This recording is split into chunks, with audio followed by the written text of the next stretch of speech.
Hello everyone, my name is Alex, aka Captain Whelmed, and welcome back to a brand new video. Yes, it's been a while since I've sat down and recorded one of these. Life is busy, and I'm sorry, I just haven't had time. But I'm here now, and we're going to be going way back to our roots, doing a bit of reaction videos. Jubilee, to me, is the gift that keeps on giving. Every time I'm scrolling through my YouTube page, my recommended, I always find something interesting that I want to pick up on. Today's one is yet another middle ground, which is my favourite, I must say. Today is LGBT versus former LGBT. Now, for those that are new to this kind of video, middle ground is where we have two opposing groups, one of which, when the mediator says a prompt, will step forward if they agree with the prompt, discuss it. The disagreeers will step forward and they'll have a bigger discussion. So, without further ado, let's get on into it. It's healthy to experiment with sexuality. Let's see. Oh, okay.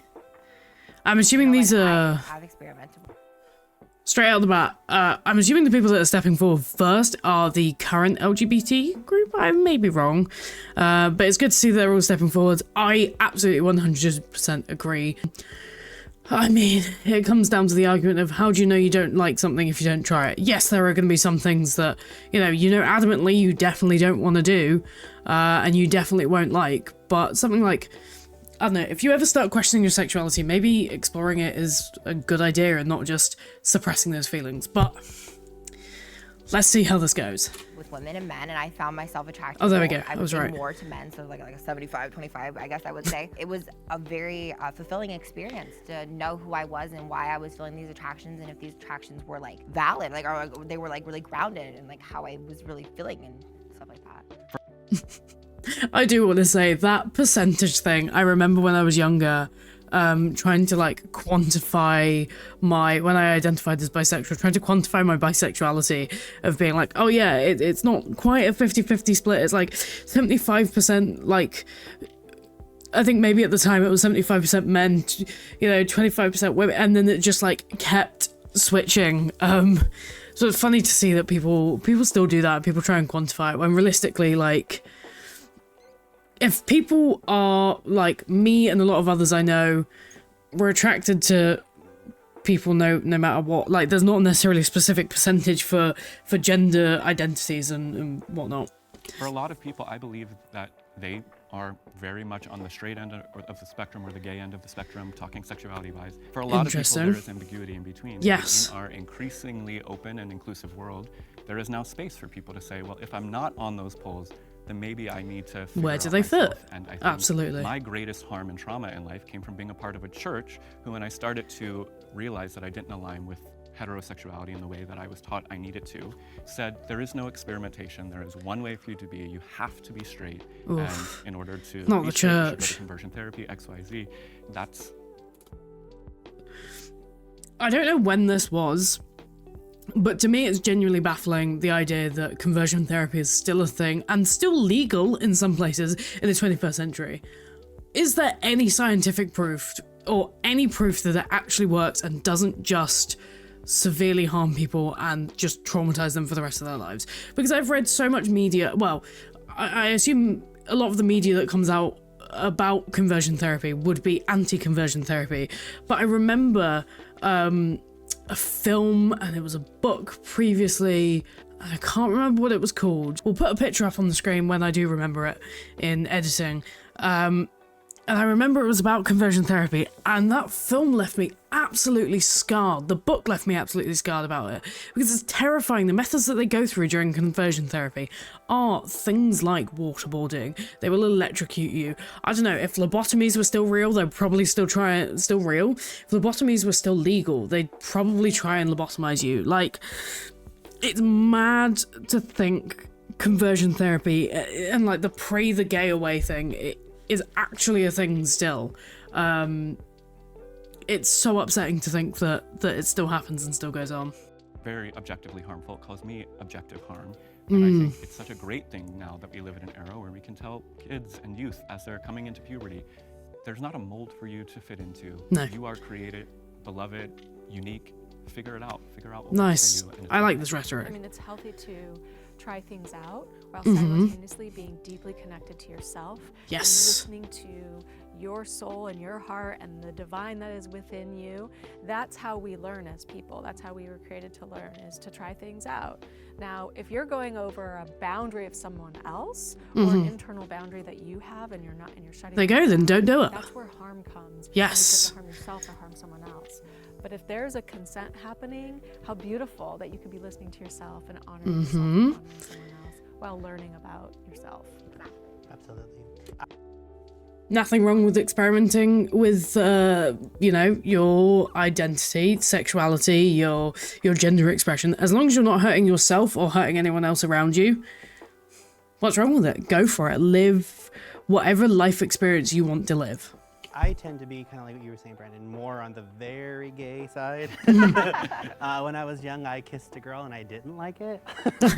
For me, it was like I didn't necessarily want that experience, but I guess it kind of confirmed that it's not for me. I feel like there are a lot of people who are kind of still figuring it out. There's a lot of people where it's not as clear for them as it is for me, whether you're gay or straight. Or even if you're like, hey, you know, I'm kind of trying to figure this out. I'm not really comfortable with being sexual. There's so much more to intimacy than just the sexual act. Like, if I'm a gay man, I'm not going to be complimentary to a straight woman. That's not going to be a relationship that's going to complement each other. I don't think that I necessarily need to engage in that and marry her and then take over that spot of her life that could be going to a straight man. I think if you are marrying someone outside of your orientation, that is absolutely one of the most selfish things that you can do. It's important to say that in this Wow, that's a very good way of putting it. I like what Gilbert's saying. I like what he's putting down. I'm gonna let him cook. Exploring sexuality does not mean having sex. No. It means exploring who you are and how you're attractive and how you show up in the world. Kiss a trans man, kiss a trans woman, kiss a non-binary person, kiss someone that's, I don't know, two-spirit. Like, go for it. You know, hug them, hold their hands, go out on a date with them. It's not just solely about sex. And even then, I feel like when it comes to the conversation of sex, there is a lot of confusion with what it is to people, because for some people it is solely like penetrative, for some people it is less than that, and that's okay. It's different for everyone, just like sexuality and just like intimacy. EQIA plus. What's in the plus? More experimentation. More, if you want to do this, whatever you want to do. If you want to have sex with a dog, have sex with a dog. If you want to have sex with a dog, oh my god, okay. So this person is I mean, yes, granted, LGBTQIA plus, you know, plus, AA, when you start adding all the letters to the acronym, it doesn't become an acronym anymore. But the plus is just to encompass all of the gender identities, or all of the sexualities, or all of the romantic attractions that people have that don't fit within the LGBTQIA bracket. And that's okay. You know, non-binary is not under that. Transgender is under that, but specifically like the different brackets of things. Two-spirit's not under that. Aromantic, asexual's there. There's so many things that aren't encompassed within the acronym, and that's just what the plus means. It doesn't mean any sort of bestiality. It doesn't mean that people are going to start, you know, having sex with a pan. That's not what that means. It is just to make what's already an inclusive community, because let's be honest, there's so much homophobia and so much transphobia and so much misogyny and sexism within the community, but it's to make an already inclusive space even more inclusive, so people that do not identify as cisgendered or heterosexual can fit into those categories, or into the community, sorry. if you're a boy, Not and zoophilia or you pedophilia. want That to is- have that sex is with a so boy, have sex with a disgusting. boy. And If I you're- don't support that. If you're a Yeah, woman, no, you can that's have not sex what with a that woman. is. All this stuff is leading to that, though. So when you tell a nation and you tell a Does society it? to fulfill the lust of the flesh, which is what it is you're Oh, telling them, I feel like he's gonna be quite just do religious whatever here. you want, whatever you feel, these things, There is and that's no why we have to. harm in homosexual sex. There is harm in sex committed with a child, with an animal. Yep. And that is completely wrong. I will never support that as a person in this community. And that is very important to say that. It's very Anybody who important to tries say to that, attach yes. to that part of the community, I don't want anything to do with Same. it. So your We're speaking up understanding, against that. maybe it's your experience, and I feel really sad if that's been your experience. That Hmm. is not what it means to be LGBTQ+. I feel like I have a little bit more of a heart when it comes to homosexuals and everyone struggling in there. Like I faced so much Let's see where struggle he's in my gonna life. go I with was this. bullied all throughout my childhood, and I was suicidal at one point, and so it was rough. And that has also helped me to understand that I think it's okay to like recognize the emotions and the feelings that you're having, and to make room at the table for that. Like the last thing that I would want is for someone to not be able to talk about the attraction that they're feeling in church, or to feel like judged, or to feel There it is, condemned, there's or church. to feel hatred from someone, or even to be killed for just speaking up. And that still happens today, and that's what makes me sad. Okay, so I do want to preface that I'm not against. I'm an atheist myself, but I'm not against people being religious. It just seems that people use religion far too much as a crutch to just belittle the community, and it's not right. It doesn't sit well with me. So throughout a lot of these videos, if it sounds like I'm absolutely shunning the church and be like, oh, of course it's the church. Deeper, I mean, I was raised Christian, but deeper down, it's just, yeah, a lot of people use their religion as an excuse for bigotry, and let's be honest, it's not right in the slightest. But I'm glad that this person is talking about how people speaking up are still suffering and going through a lot of not so great things in life, and that they want them to speak up and talk about their truth and who they are. I've heard multiple of you guys say like about creating a safe space for LGBTQ people in church, right? To talk about certain things. Yeah, I mean, What I do think you that'd be say a to good someone thing. like me who has experienced sexual assault and witnessed sexual assault in a church? I think that's horrible. Yeah, and Of course it's I've horrible. been sexually assaulted twice. Once before I was a Christian, and another time when I was a Christian. And so I would say to you that I sympathize with you, and that is horrible, and that was not God's will. That was not within God's plan. And that's evil, and whoever did that should be punished according to the Word of God. But the problem is that the Catholic Church in particular does not. The person who did that to me and to others would just move parishes, and it's a shh, don't talk about it. Yeah, and we would 100% disagree with that. Like, for me personally, like, I come against, like, the church a lot, and a lot of the sinful practices that it has done in the past and stuff when it comes to SA and when it comes to, like, covering things like, because, I mean, when I first came out as gay and stuff. So it sounds like it's a parish by parish situation. Some of them will approach it with the case of, okay, you can't tell anyone. Some of them will approach it of kick the victim out, and some of them will actually tackle it. And it sounds like what this person is saying is their church, and they stand up for all of the things that the church has not done well, is trying to create that safe space for people. But I'm not entirely sure what they're putting down, so we'll continue to listen. Stuff like that, and I went to a Baptist church there a while, but I wanted to talk about how I was feeling, and they were just like, no, just go be with a woman, just go sleep around with a woman, and then you'll be fine. I'm like, That's what? not Are how you that serious? works, Like, of course. That's so harmful. And even like and, we're yeah. social media influencers, and I rarely ever get seen like our testimony be put on a stage in the Christian churches, Pentecostal, Baptist. Like I've had a YouTube channel for 5 years. It has over like 500,000 views, and rarely ever do I get a call from the church being like, hey, come share your testimony, or come speak on this. So I went to Catholic high school, and my freshman year of high school, we had somebody come and speak on why homosexuality and the time transvestism is the word they use. I hate the word transvestite, but they use that word, why that was sinful and why that was wrong, to our entire school. That's just I not. actually grew up That's just not right, is it? I mean, there's so many arguments about what to teach kids and what not to teach kids in school. If parents don't want their kids being taught about homosexuality, don't then do the opposite and teach them about how wrong it is. Like, just, I don't know, blank slate it and let them deal with that later on in life, which I totally disagree with the concept of that. I think that's bad. I think you should actively teach people about what the real world is, that queer people exist, trans people exist. Some people have two parents, some people have two mums, some people have two dads.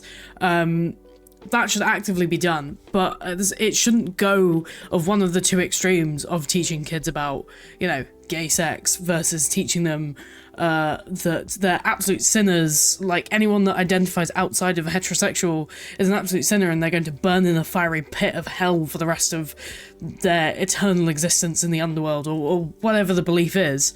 So yeah, it should be a happy medium, and it should be age appropriate in what's being taught. A Catholic, and I don't agree with a lot of their doctrine. You need to be born again to know the Word of God. I think, you know, experimenting with. Oh, hold on. Born again. Is born again a Christian thing? Like a born again Christian? At the time, the inclination came to me from a young age, and then, you know, throughout my teenage years, I'm like, I like boys, I like girls. Let me try this.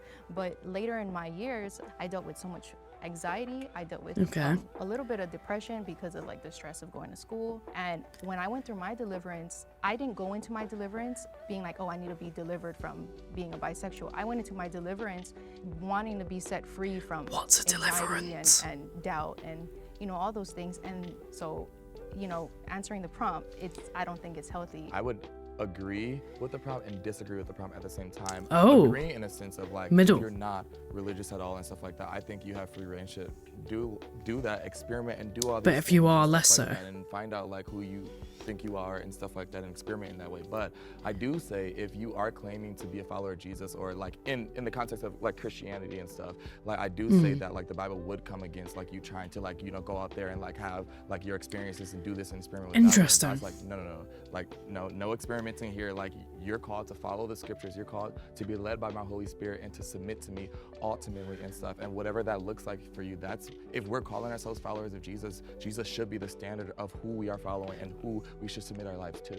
Yeah, I think one of my first experiences, I lost my virginity through an app called Grindr. And so I was led to experiment on Grindr, and I opened up doors that I wish I would have never opened up before. And that's why I'm like, no, don't experiment. Like, if you're having the attractions, like, understand the attractions, but don't go out there, because now I struggle But a suppressing lot them with is a bad sex idea. addiction. I struggle a lot with temptation. There's some things that you can't unsee and that you can't undo once you've opened that door. Yeah, so when people struggle with the things that you've mentioned, it's usually because they've repressed it, and that there hasn't been like a healthy way to express that and experience it as. Repression seems like when you start suppressing your like emotions, your desires, your wants for things, it just seems like eventually it's gonna boil over, and either A, things are gonna happen in an awful, terrible way, or B, you may go to the extreme of, I don't know, something like conversion therapy to try and hide these things, which, as I said before, it probably does more harm than good to anyone. If people still have temptations, then I don't know, it seems mad to me that someone can go, oh my god, I'm some label of queer, I'm some label of the LGBT community, and then turn around and go, oh, no, I'm not, because Jesus told me I'm not. I don't know, to me that seems a little bit wild. But who knows? You've been created. Which makes it worse. I wanted to ask the panel something. Oh. It seems that this whole conversation is going in the way of experimenting with the same sex. Do you feel that way also with the opposite sex? Like, let's say I was very someone good who's question. like, hey, I'm gay, I don't want to be, so maybe I should try to go and date a girl. I would say no, because to me, it's not about, once again, getting into a relationship with a female. It's about holiness. It's about experimenting in Jesus. It goes for the same sexes. Do you think they're really completely different. abstinent? And that's why I'm like, man, I hope we don't have division, because it's the same, heterosexual, homosexual, even though for the homosexuals, it's been far, far worse. But now let's not do that. Let's forgive. Let's move. I was not expecting this. I think we found some middle ground on this issue, because I do appreciate what you just said. I really do, because even though we may fundamentally disagree about, you know, the whole affirming somebody's same-sex orientation, I really do feel a little bit encouraged that it's not your guys' stance to go push somebody into a heterosexual relationship. I do feel like that's often what the church It's good it's not forced the other tries way. to do. kind of like what you were told, you know what I mean? Like, just go date a girl, you know? All the time that we were talking, I kept thinking about Jesus healing somebody on the Sabbath and how controversial that was, because that was a loving thing to do. And all of the religious people of the day were like, clearly you are breaking the law by healing somebody. And it wasn't just something he did once, he was a habitual healer. He did it all the time. The law is for love. And we get sometimes so weirded out by how are we supposed to love each other that we forget that it's really just treating your neighbor as yourself. Do unto others as you would have them do unto you. It's supposed to be so easy. I just want to implore all of us to honesty. And I don't think it's honest to claim to be ex-gay because not one of you have said that you have actually been delivered of your sexuality. And by promoting that message, you are causing unnameable harm to young people in churches who are going to think that if they pray or go to therapy or follow Pray the your gay version away, of there it is. Christianity, that God is going to take away their sexual orientation and their sexual desire. You can be queer and religious. It's a thing. People can be queer and religious. They might not go hand in hand for some churches and for some parishes, but you can be you can be both. They are not devoid of each other. So yeah, I mean, just going to church isn't going to solve all your gay desires in the slightest, nor your gay temptations. It's sad that some people think that, but if that's people's lived experience of they've managed to cope with these feelings through being able to go to church, then go for it, just as long as they're not harming themselves or harming anyone else. That is the key thing from this. I've not heard that said here. I've heard, I've chosen not to do this, I've chosen to turn away. Say that, but don't promote this message that you can be or should be healed of the way that God created you. Interesting. Thank you. We can thank each other and I do wonder, based on how this has ended, I do wonder if they think that maybe some of the people that are currently LGBT in this context, I wonder if they're also religious, and I wonder if they think that they stick with the idea of everyone is made within God's image, to which if you are made trans, if you are made gay, if you are made a lesbian, if you are made queer, if you are made asexual, that is who you are and that's who you're meant to be. Not just, you know, a man loving a woman. It's not just a cisgendered heterosexual thing. I wonder if they believe in God and believe that everyone was created how they should be to live their lives how they want to, if that makes sense.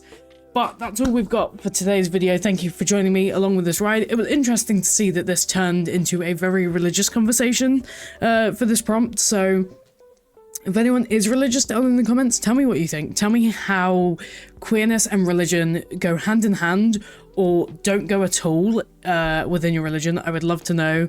And I do wish to learn a little bit more about queer people within religious spaces because I don't feel like I know enough about it. So if you want to let me know, please do. But for now, make sure you like, comment, and subscribe if you enjoy this type of content. There'll be plenty more being released.